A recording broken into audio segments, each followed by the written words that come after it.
Well, we have a sister that is a business owner, was attacked by a white supremacist Mzungu, and he would end up being charged with a hate crime because, black people is the #1 group that leads with being victimized with hate crimes. But we didn't get a hate crime bill. No, the group that actually ranks the lowest in hate crimes, they got a bill and $50 million, but the people that suffered the most with it, they didn't get one, right? That's just the irony of America. But I want you to watch this story of what happened to our sister here. Let's roll that clip. Happened so fast. Jasmine Bonnet was walking to her car to pay the meter Thursday afternoon when she says this man started verbally assaulting her. We were in words, talked about my hair, you black women with your weave. Bonnet owns Blossom Bath House in Old Sacramento. I put all this work in it. Trying to get away from the man, she walked back to the store. That's when she says things escalated. We did like a tug of war with the door. I locked it, and then that's when he just went full throttle. Boarded up windows show where the man police identify as 55-year-old Ross Wolfer smashed glass, breaking through the shop, injuring Bonnet as he continued yelling racial slurs. To see the hatred and the evil that was in his eyes as he's kicking a window and pushing his foot through a window to get to me, I kind of thought he might kill me, honestly. Witnesses ran to help, including Mary Mudling, who works at a nearby jewelry store. We're all a big community out here. Wolfer ran away as some nearby followed after him, police eventually arresting the man. He made it an issue for the police. He was like egging them on, kind of. The first police officer did have her taser out, and then she did have to call back in. Despite the physical damage, it's his words causing the most pain. I was born with my skin color, proud of my skin color. To know that someone would want to attack me just because of that, it's kind of scary. Beyond the scars and shattered glass, Bonnet's dream of a booming business are stronger than ever. But I'm resilient. I'm going to keep going. Now, as you know that, particular white supremacist, he was arrested and he was definitely charged with a hate crime. Now, our sister's business. And I would like all of you who are in the Sacramento area, in Old Sacramento, her business is called Blossom Bath House. Anyone in that area, go in there and just buy something from your sister. If you can spend, $20 to $50, with your sister, like just buying something, just showing us some support, saying, hey, I saw your story on African Diaspora News Channel, and I just want to come by, sister, and just support your business. Let you know that the community is behind you. Understand? That's what we got to do to people. When we see them being victimized by the white supremacists, the black community in droves need to go support them. I mean, y'all need to go buy so much from her that she needs to be sold out of everything. That would teach them to mess with our community. Now, one thing that he said when he was attacking her, which I did not like whatsoever, is when he started mentioning something about her hair, where he said that you black, he called it B word, he called it N word, and then he says that you black women with your weaves. Now,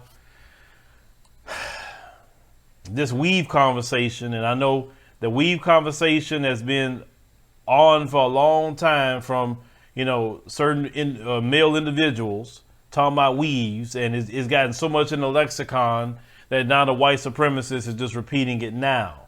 You guys don't understand the power of your platforms and how you are putting things in the lexicon now. You are, becoming mainstream. So even though we have our issues and problems as a community, but we need to be, cautious about the ad hominems that we do to each other, things that don't even really make sense. You see more and more, sister today natural than any other time. And it ain't his business what she put in her hair because he didn't pay for it. He said, when the last time he took a bath? That's the thing that he needs to be worrying about. You're talking about he was on drugs, and no, that's just what you wanted to do. Don't blame it all on no doggone drugs. Drugs just brought out of you what you already were. But I'm glad our sister did not get hurt. But you know what, sister? Listen, what you need to do, you need to protect your business and protect yourself. You have a right to protect yourself. And due to that, you need to legally obtain, a firearm. And the next time, one of them do something like that to you, trying to break in your business, trying to harm you, You have a God-given right to self-defense, and you need to protect yourself. Don't, allow yourself to be victimized ever again like this, because, somebody else may try it. You're not starting anything with anybody, but you have a right to protect yourself with the situation. And that goes for anybody. You have a right to protect yourself in your home, your business, your car, etc. But I'm glad our sister was not hurt. I'm glad, I don't know what this hate crime going to do to him. But remember, folks, we suffer the most hate crimes, and we don't have no hate crime bill for us. No, what did they give black people? Juneteenth. Something free. They didn't cost them nothing. And a holiday that everybody's going to benefit from. Nothing tangible for black folks. Then they will tell you that, see, black people, look, we gave you Juneteenth. That's giving you something. It's like the utter contempt that they have for black folk.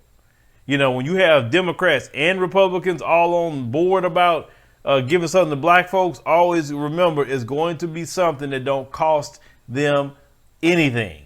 It doesn't affect their white supremacy. It doesn't affect their white privilege. It doesn't affect anything. It's nothing. I mean, shoot, they getting a free day off too. They getting a paid holiday off too. So that's a win-win for them, giving you Juneteenth. That's why I'm not celebrating that. I mean, look, no, we celebrate Juneteenth on this platform as our Independence Day. We don't celebrate July 4th, but I'm talking about them, what they did, talking about the holiday. They passed in the Senate, they passed in the House, and Jim Crow Joe gonna sign it. I mean, why wouldn't he? It's giving something for free, and they're gonna throw it back in your face and say they gave you something. But while black people, and especially this woman, is being attacked and still suffering hate crimes. But leave me a comment, everything about the situation with our sister here in Sacramento. Once again, I'm glad that she's okay. But sister, you make sure the next time that you protect yourself. Friends and family, I would like you to check out blackcommunityspeak.com. Now, blackcommunityspeak.com is a forum-based website. So something that's very simple, where you can get on, you can get off, get involved with a lot of topics. Now, Black Community Speaks is a place that's for black men and women to talk about issues that's affecting the entire community. So on blackcommunityspeak.com, they talk about topics in the range of news, what's going on in society, relationships, technology, business, food and recipes, gaming, health and fitness, music, and many, many more. On Black Community Speak, it's a place where you can be safe to say what you want to say without the fear of big tech censorship. So make sure you head on over to blackcommunityspeak.com and sign up today. Thank you for watching, and make sure you subscribe to our YouTube channel and check out the African Diaspora News Channel app in the Google Play and Apple App Store.